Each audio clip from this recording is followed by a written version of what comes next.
Hello, तरंग news आपकी क्या सहायता कर सकता है? इंतज़ार करें, जल्द पहुंच रहे हैं।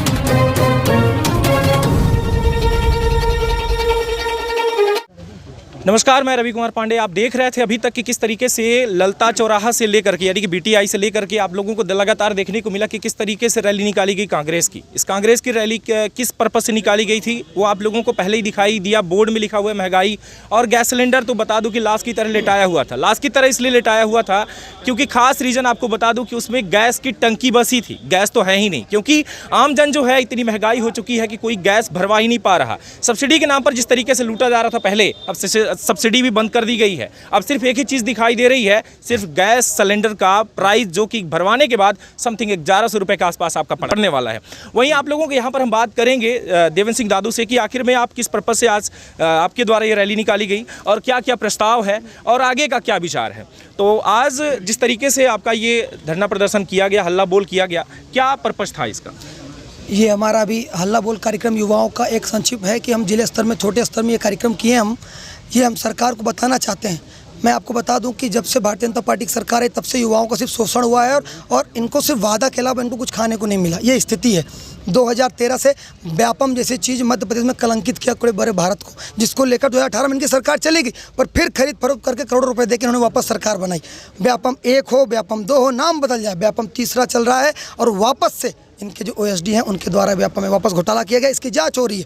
पर अगर व्यापम वापस कलंकित हो गया, 13 लाख लोगों की अपन बात करेंगे जो पुलिसकर्मी भर्ती हो गए, उसके लिए यहाँ पे वापस घोटाला हुआ, व्यापम घोटाला हो गया, पुलिस भर्ती घोटाला हो गया, अति शिक्षक का घोटाला हो गया और हमारे जो पुलिस भर्ती में जो इतने सारे जवान युवा साथी जो 3-3, 4-4, 5-5 साल से तैयारी कर रहे हैं, आज उनके हिस्से में 0 आया। भारतीय जनता पार्टी के अध्यक्ष BD शर्मा जी अपने खास लोगों को लगवा लेते हैं। तो हम युवाओं के पास खोखले भाषण मामा और नाना को सुनने के अलावा कुछ नहीं है। त्राही मची हुई है।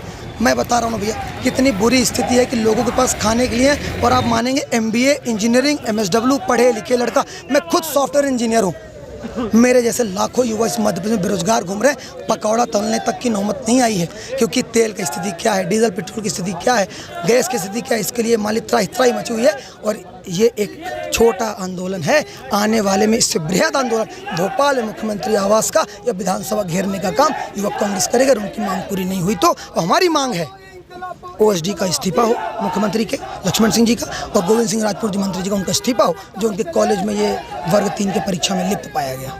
ये बताइए कि आप कह रहे हैं महंगाई है, हम भी देख रहे हैं महंगाई है, आपके साथ जो मौजूद है वो भी महंगाई को लेकर के ही, मुद्दे को लेकर के आमजन जो है आपके साथ ही मौजूद है। लेकिन आम जनता जो है वो क्यों आपके साथ नहीं आती? वो क्यों आवाज़ नहीं उठाती? वो क्यों नहीं ये समझती कि मुझे इस सरकार जो देखी जा रही है सरकार के द्वारा ये महंगाई, वो क्यों आवाज़ नहीं उठाती? वो क्यों नहीं खड़ी हो रही? क्या मुद्दा है उनका? देखिए, ये बात सत्य है। आज देखिए युवक कांग्रेस के पदाधिकारी हैं, बाकी 80% आपको आम जनता ही यहाँ नजर आ रही है। आम जनता हर बार अपना मत देती है, हर चीज़ें देती है, पर सारा खेल इनके सिस्टम में है। अगर आप ये बता देंगे ये आप सीट जीत रहे हैं तो मुख्यमंत्री दावा कर देंगे कि मैं 202 सीट पाऊंगा, 202 ही पाएंगे, ना 201 ना 203। सब मैनेज है इनका। पर अभी कितना भी मैनेज कर लें, अब नहीं होने वाला। और आम जनता त्राही मची है। ये झूठे वादे 1, 2 बार 3 बार मौका दे दिया। इस बार भी आम जनता ने इनको नकार दिया था। 2018 में मामा की सरकार नहीं बनी, पूरे मध्य प्रदेश की जनता ने लोकतंत्र से इनको हटा दिया था। इन्होंने पैसे और शासन के दम पर 22 विधायक खरीदे और फिर सरकार बनी। जनता देख रही है।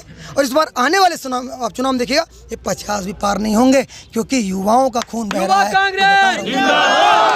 लगातार ये देखा जा रहा है कि आपके द्वारा आवाज़ उठाई जा रही, और भी कुछ संगठन हैं जिनके द्वारा जो है आवाज़ उठाई जा रही, लेकिन असर कुछ भी नहीं हो रहा, बल्कि दिनों दिन बढ़ रहा है। इस पर आप क्या कहेंगे? देखिए, एक भारत में और मध्य प्रदेश में एक आपने देखा होगा मीडिया मैनेज, बहुत सारी चीज़ बात बोली गई। हम जो करते हैं वो दिखाता नहीं। वन में मोर नाचा किसने देखा? भारतीय जनता पार्टी के अगर किसी नेता के घर में भी कोई चिड़िया बैठ जाएगी तो पूरा इंडिया दिखा देंगे। उनके पास धन, प्रलोभन और ताकत के दम पर आवाज़ धीमे धीमे जब आज़ादी के लिए अंग्रेजों के खिलाफ लड़ना पड़ा, जिस तरह की अंग्रेजों की शासन वापस आ रहा, लोकतंत्र की हत्या हो रही है, भारतीय जनता पार्टी आ गई। जितने भी चाहे पुलवामा ले लीजिए, संसद अटैक ले लीजिए, मुंबई का ले लीजिए, सब में भारतीय जनता पार्टी की सरकार थी। और आरोप कांग्रेस पे लगाते हैं। ये समय अब आ रहा है कि हम 1, 2 बार 3 बार देख लिए।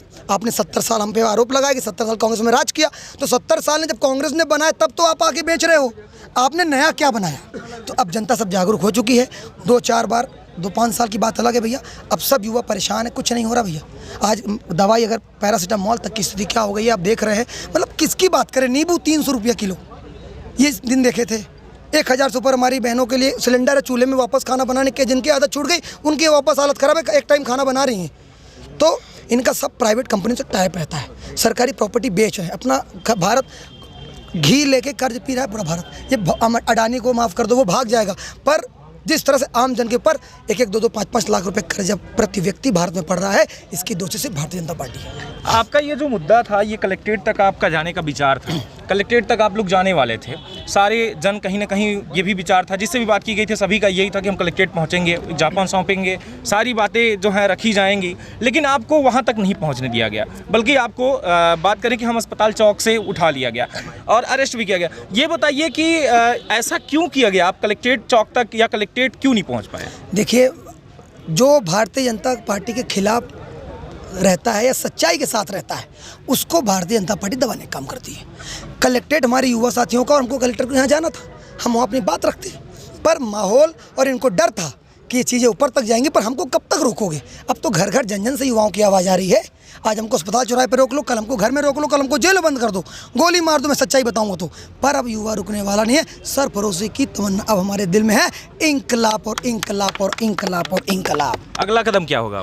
अगला कदम अगर इनको बर्खास्त नहीं करते हैं तो हम भोपाल में पूरे मध्य प्रदेश के युवा मिलकर मुख्यमंत्री और विधानसभा का घेराव करेंगे और उग्र आंदोलन करेंगे। जिले में इस टाइम पर एक माहौल गर्म है। एक बहुचर्चित चेहरा जो कि कनिष्क तिवारी, जो कि पत्रकार थे और पत्रकार हैं भी आज, ये कहीं ना कहीं उनके ऊपर जो है एक जो ये फ़ोटो वायरल का उनके द्वारा एक आरोप लगाया गया पुलिस के ऊपर कि मैं थाने में मौजूद था, ये फ़ोटो वायरल हुई।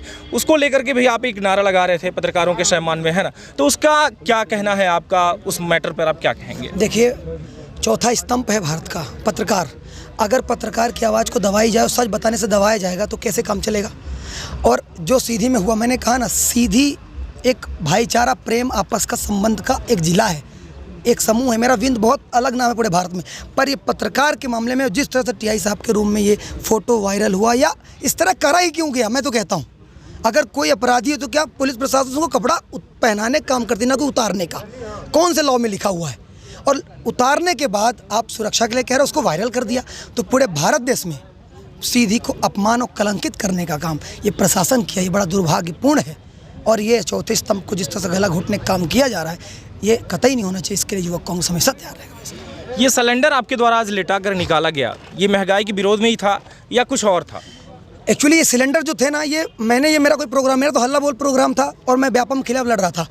मेरी बहनों ने अपने घर में जो मोदी जी का दिया सिलेंडर था वो फेंक दिया। बोला भैया 6-6 महीने 8-8 महीने से रखी हूँ, भरा नहीं पा रही, मेरी हैसियत नहीं है। उस सिलेंडर को उन्होंने दिया और बोला इसको अब ले जाओ, ये मेरे लिए चिता के समान है, इसको जला दो, हटा दो। तो वो उनके द्वारा, मेरे बहनों के द्वारा सिलेंडर दिया गया, वो लेके मैं आके यहाँ आया, दिखाना चाह रहा था। इसमें एक भी बहनें शामिल नहीं हुई, ऐसा क्यों? युवाओं का हल्ला बोल कार्यक्रम था, जिसके कारण हम ये चाह रहे थे आने वाले समय में हम बहनों को भी ले लेंगे। वो आने को तैयार थी, पर व्यापम और बेरोजगारी के खिलाफ आंदोलन कर रहे थे और इसी में सांस्कृतिक ढंग से हमने सिलेंडर को भी ज्वाइन करा, ये वजह से उनको हम नहीं लिए। बहुत बहुत शुक्रिया, थैंक यू।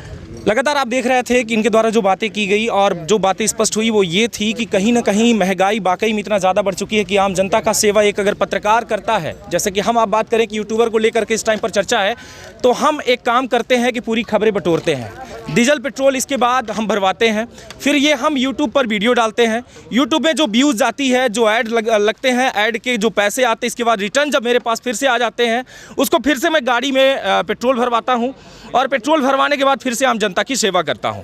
मैं बता रहा हूं आपको कि आम जनता की सेवा करना एक पत्रकार का मतलब ये जो धर्म जो आप समझते हैं, सबसे बड़ी बात यह कि मुझे कहीं से भी कोई पैसे नहीं देता ना, और सबसे बड़ी बात यह होती है कि पत्रकार को पैसे नहीं भी मिलने चाहिए, क्योंकि अगर पत्रकार को पैसे मिल जाएंगे तो वो सिर्फ उसी का वीडियो चलाएगा या उसी की खबर दिखाएगा जहां से उसको पैसे मिल जाए। यानी कि आप समझ सकते हैं कि मैं कहना क्या चाह रहा हूं। वहीं मैं बात करूंगा यहाँ महंगाई की, कि इनके द्वारा जो विरोध प्रदर्शन किया गया लगभग आम जनता के प्रति जो ये महंगाई का लगातार जो विरोध देखा जा रहा है, जैसे कि आपने बताया कि ये जो सिलेंडर है ये मैं घर से नहीं लेकर आया बल्कि बहनों के द्वारा दे दिया गया कि मैं इसका क्या करूंगी आखिर में। तो कहीं ना कहीं वाकई में जो ये विरोध देखा जा रहा है ये आम जनता के लिए है, और आम जनता शायद अभी भी सो रही है कि महंगाई को लेकर के जो ये विरोध जताए जा रहे हैं वाकई में आपके हित में है। और लगातार ये चर्चा का विषय बना हुआ था कनिष्क तिवारी का, तो उसके बारे में आखिर में देवेंद्र सिंह दादू के द्वारा क्या बातें आई वो तो आप सुन ही चुके हैं। लगातार बने रहें आप तरंग 24 न्यूज़ के साथ। मैं रवि कुमार पांडे, कैमरामैन राकेश वर्मा के साथ। नमस्कार, जय हिंद।